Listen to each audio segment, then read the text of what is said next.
Entitled dad demanded I tutor his son for free just because I'm a teacher. I'm a high school English teacher, and today an enraged father cornered me in the parking lot after school. My hands are still shaking.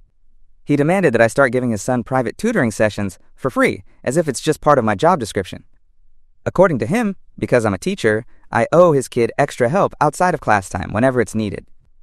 Never mind that I already spend countless unpaid hours grading papers, planning lessons, and answering student emails.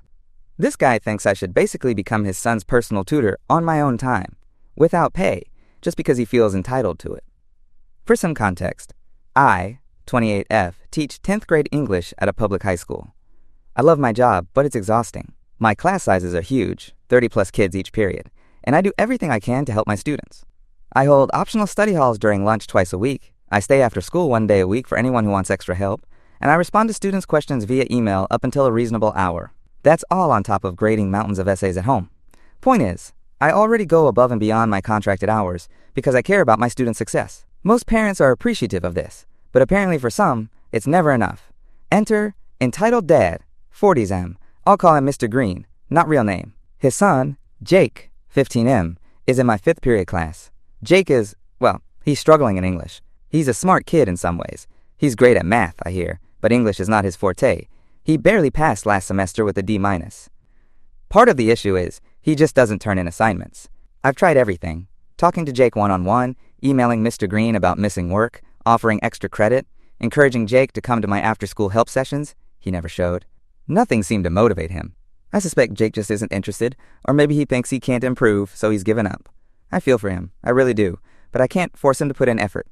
Well, apparently Mr. Green thinks I haven't done enough. About 2 weeks ago, he emailed me a fairly curt message basically saying, Jake is struggling. What are you going to do about it? He needs more help. I responded professionally, outlining what I'd already tried and suggesting maybe Jake could benefit from a tutor, as in a private tutor outside of school. I even gave a list of affordable tutoring resources and offered again to help during my lunch sessions. Mr. Green's reply, he was not happy. He shot back something along the lines of, you're his teacher, you should be tutoring him. Why should I hire someone when it's literally your job to teach him? Clearly whatever you're doing in class isn't working if he's failing. That email had me seeing red. It felt so accusatory and insulting. But I kept my cool. I replied, clarifying that in-class teaching and one-on-one tutoring are different, and with 150 students total, I simply cannot provide private tutoring to each one. I reiterated that I offer group help sessions, and that if Jake needs one-on-one attention regularly, a hired tutor or extra support at home would be necessary.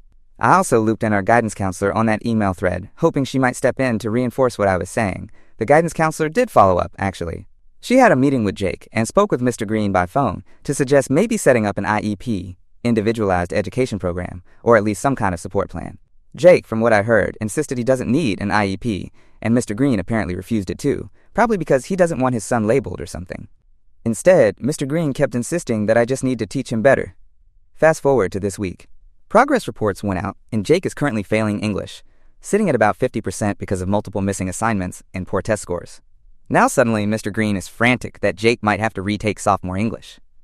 He showed up during our parent-teacher conference night 2 days ago. I had a feeling it was going to be unpleasant.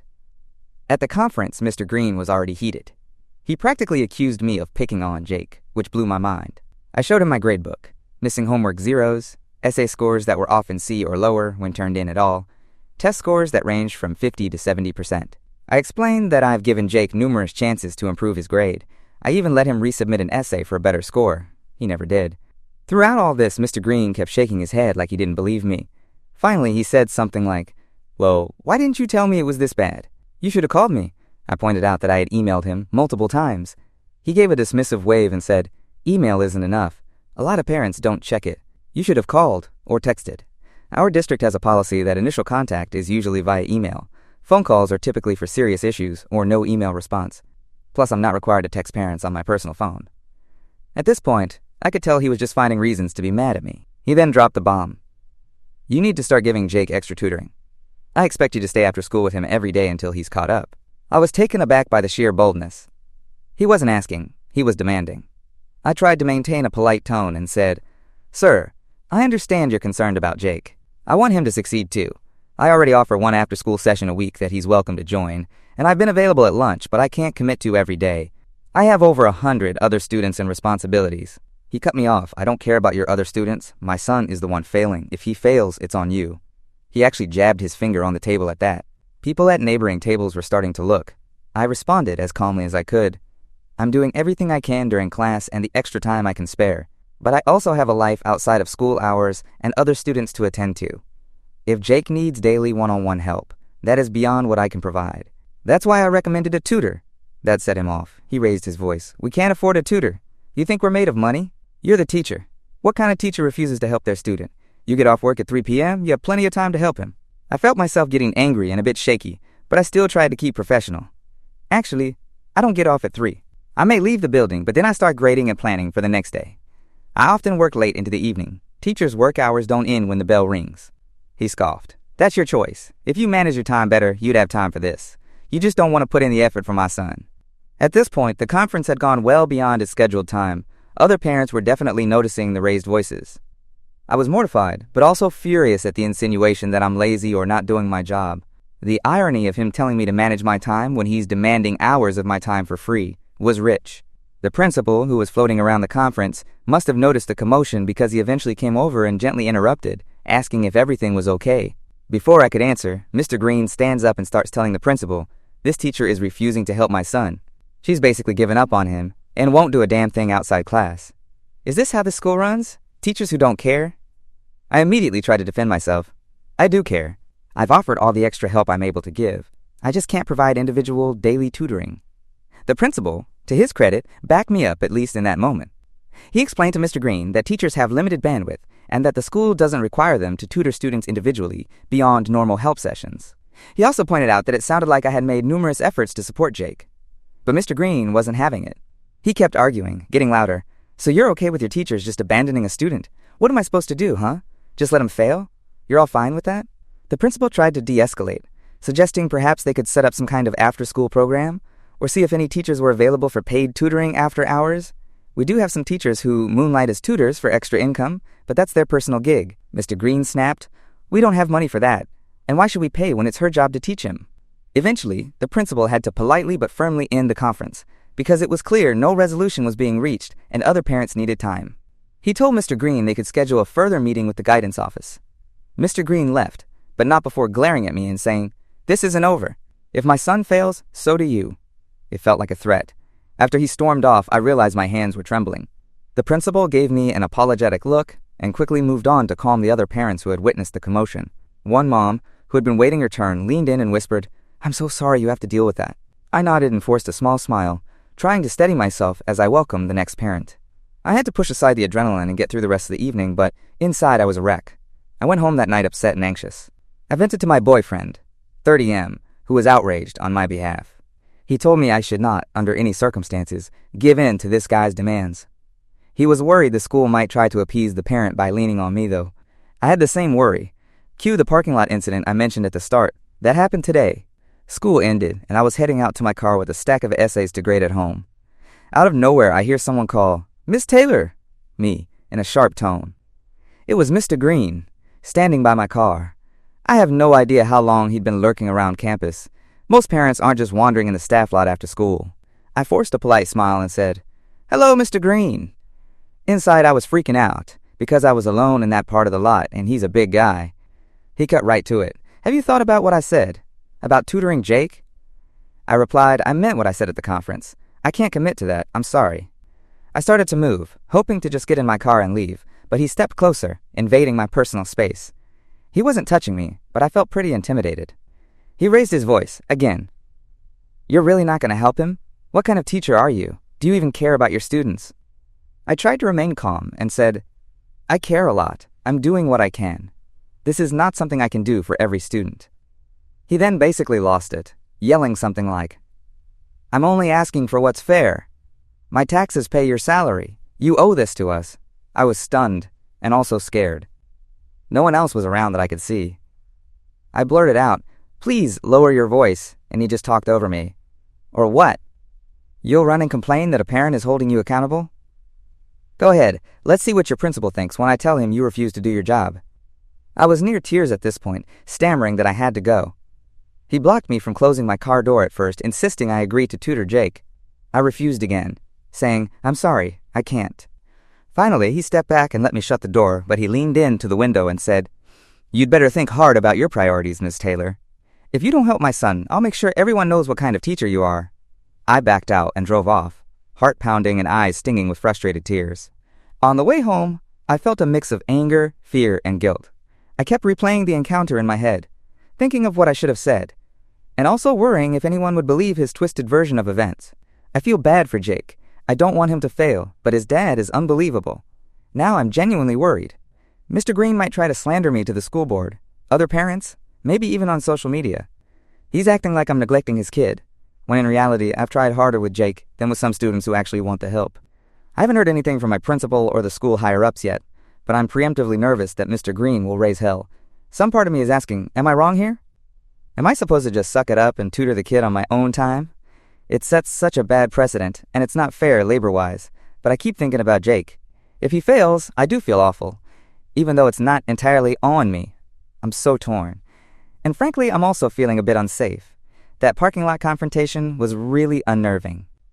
A grown man screaming at me and implying he's going to ruin me. This is way beyond a normal parent-teacher dispute. I'm wondering how far he'll go.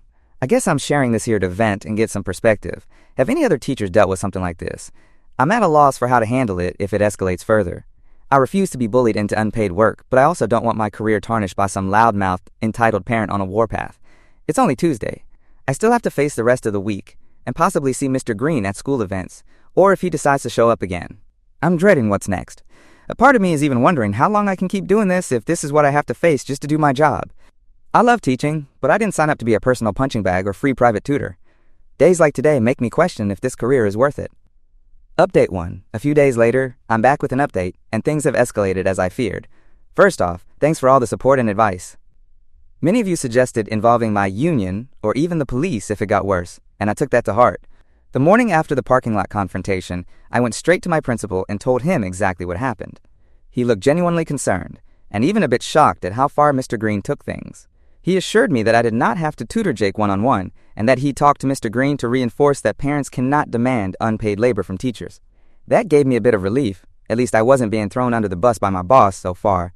However, later that day I found out Mr. Green had already emailed not only the principal, but also the district superintendent and even the school board, with a rant accusing me of refusing to do my job and denying his son help. He even claimed I basically said I didn't care if Jake fails, a blatant lie, and that I stormed off when he asked for assistance. He painted me as an arrogant, lazy teacher who wouldn't help a struggling kid. Reading that email made my blood boil. Luckily, my principal replied all with a diplomatic clarification of the facts, like how I've been offering extra help and that a teacher with 150 students can't feasibly tutor each one individually. Still, the fact that Mr. Green went straight to the top like that was nerve-wracking. It's the kind of thing that can put a black mark on a teacher's record, even if the complaints are baseless. I reached out to my union representative and let her know what was going on, forwarding her Mr. Green's email. She advised me to document everything, already doing that, and said if there were any meetings with admin about it, she'd accompany me. Sure enough, he blasted me on a local Facebook group, without naming me, but clearly about me, claiming a teacher at my school refuses to help her students, and saying I just collect a paycheck and don't care. Some people, who only heard his side, piled on with nasty comments about lazy teachers. A couple of parents who know me defended me, but they got attacked, and the thread turned into a dumpster fire. I was advised by my union and principal not to engage, so I didn't. Still, seeing my reputation dragged through the mud like that had me alternating between anger and tears all day. By Thursday, the superintendent's office had scheduled a meeting for next week about Mr. Green's complaints. My union representative insisted I be included. I'm on pins and needles about it. In the meantime, the principal suggested I offer one after-school tutoring session per week for Jake, with the school compensating me, to show we're trying. I was hesitant. I didn't want to reward Mr. Green's bullying, and my union representative said it sets a bad precedent. But with pressure from above, I reluctantly agreed to do one session this week to see if it would calm things down. Yesterday after school, I stayed an hour to tutor Jake. The school paid me for that time. I made it clear, with the principal present, this was a one-time, exceptional arrangement. Jake showed up looking embarrassed and sullen. We worked on an essay. Once we got into it, he engaged more than I expected. It was bittersweet. I want him to succeed, and with regular help, he probably could. But his dad's toxic approach makes me resent being pushed into this. When we finished, Jake even thanked me quietly. I hoped maybe this would ease tensions. But of course, Mr. Green was waiting in the parking lot again. As Jake walked out, I heard Mr. Green snark. "Did she fix your problems now?" "Ugh, mister." Green then approached me directly. He sneered. So I guess you'll do your job when your boss is watching, huh? I told him calmly that I did this session as a one-time courtesy because I care about Jake. He cut me off, saying, 1 hour a week isn't enough. If you really cared, you'd do whatever it takes. I responded that 1 hour a week is all that's been arranged, period. He gave a smug, "We'll see about that," and walked off with Jake. So yeah, I did what he wanted in a limited way, and it's still not enough. It never was going to be enough. I'm pretty disheartened. I spent my Friday doing what I was bullied into, and it led to zero reduction in his hostility. If anything, he's more emboldened by this partial win. I've been documenting everything. My union representative says this all proves that Mr. Green won't stop until I either submit completely or he gets me punished. Mr. Green even updated his Facebook rant, boasting that the only reason I helped was because he called out the school, and saying he'll keep fighting until his son gets everything he wants. I'm trying to remember that I have the principal, some supportive parents, and my union on my side. Still, this is taking a toll. I barely slept last night worrying about the upcoming meeting and what fresh nonsense Mr. Green will pull. So that's where we are. Meeting with district is next week. Mr. Green is still making noise, and I'm just trying not to lose my mind in the meantime. I'll update again after the meeting, or sooner if something crazy happens before then. For now, I'm bracing myself for the next round. Wish me luck. Update 2. Final update. I wish I had better news or a satisfying conclusion, but this whole saga remains a knot of stress and uncertainty. The meeting with the district officials happened, and it was just as draining as I expected. The superintendent, our principal, the head of HR for the district, my union rep, and I were present. To my surprise, or maybe not, given his flair for drama, Mr. Green showed up as well. He had been invited to share his grievances directly. Walking into that room and seeing him sitting there, arms crossed and eyes blazing, made my stomach do flips. The meeting started cordially enough. The superintendent said we were there to find a resolution for Jake's academic concerns. Mr. Green immediately interjected that the issue was my refusal to do my job. For the next 20 minutes, I had to sit there as he repeated his tirade, now in a more controlled but still seething tone. He claimed I had a personal vendetta against his son, that I refused to help out of spite, and threw in complaints about me leaving at 3 p.m., which, as suspected, he had snapped a photo of me walking to my car that day as some kind of evidence. He even brought up that other teachers supposedly offer more help. I'm pretty sure he's referencing that I hold lunch study hall, which I do, but Jake never came. I defended myself point by point, with my union representative and principal backing me. I outlined everything I'd actually done to help Jake, the countless emails, the extra session I did do, which Mr. Green dismissively called one token gesture. I was on the verge of tears at a couple points, especially when he twisted things to sound like I just didn't care. But I held it together and kept my voice as steady as possible. The officials, to their credit, did not seem swayed by Mr. Green's exaggerations. The HR head gently pointed out that my contract doesn't require unpaid tutoring and that I appeared to be fulfilling my professional duties. The superintendent said something about how the school must support Jake, but that support can come from various avenues, i.e., not solely me. They suggested perhaps assigning Jake to an after-school program or finding a mentor, essentially taking it off my plate. I could see Mr. Green getting more and more agitated as it became clear the district was not going to reprimand or fire me like he wanted. When it was Mr. Green's turn to respond to the district's suggestions, he lost the thin veneer of calm he had. He angrily rejected the idea of an after-school program. My son doesn't need special ed or babysitting, he needs his teacher to do her job, and insisted the only solution was me providing daily tutoring as promised, which of course was never promised. He then said, "If you won't hold her accountable, I will take this higher." The superintendent calmly replied that he was welcome to bring his concerns to the school board meeting, which was ironically that same evening, but that the district's stance was that I had not violated any policy. Mr. Green stormed out of the meeting early, essentially once he realized they weren't going to punish me. As he left, he pointed at me and practically growled, "This isn't over, not by a long shot." I thought that might be just bluster. But, true to his word, that evening he showed up at the school board meeting. I didn't attend. I had already been wrecked by the district meeting, and my union representative said I didn't need to subject myself to more, but I watched the live stream after the fact. It was... wow. During the public comments section, Mr. Green addressed the board, dramatically telling, quote, "the story of a negligent teacher." He never used my name, thankfully, but anyone involved knew who he meant. He accused the district of covering for employee incompetence and demanded an independent review. He talked about how his poor son was being left behind, and how he'd been forced to go public to get justice. To my relief, a couple of other parents actually spoke up after him in my defense. One was the mother of a student I had last year who praised me and said she'd gladly have me teach her kid again. Another was a parent from Jake's class. Apparently Jake had told his friend, and that kid's parent got wind of the drama, who said that, from what she saw, I was doing a fine job, and that perhaps parents should also help their kids, not just teachers. Those comments made me tear up. Honestly, it was nice to know not everyone bought Mr. Green's narrative. The board thanked everyone for their comments and didn't take any immediate action. As expected, it's a bureaucratic process. They noted that personnel matters were handled by the administration, basically telling Mr. Green the board isn't going to override the superintendent on this. Mr. Green looked furious and shouted from his seat that this isn't the end of it, even as they told him his time was up.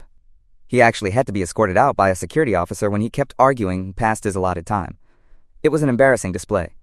You'd think maybe that public rejection would slow him down. If anything, it seems to have made him even more intent on making me pay. For what, I still don't fully understand. His son's grade? His wounded pride? That was a week ago. Since then, Mr. Green has continued his smear campaign. He sent an email to all the board members, which one of them forwarded to our superintendent, and eventually to my principal, who let me know, basically accusing the school of covering up for me and reiterating that he'll explore legal action. I don't know what legal action he thinks he has. Failing to tutor outside of work hours isn't against any law, but the threat alone has me on edge.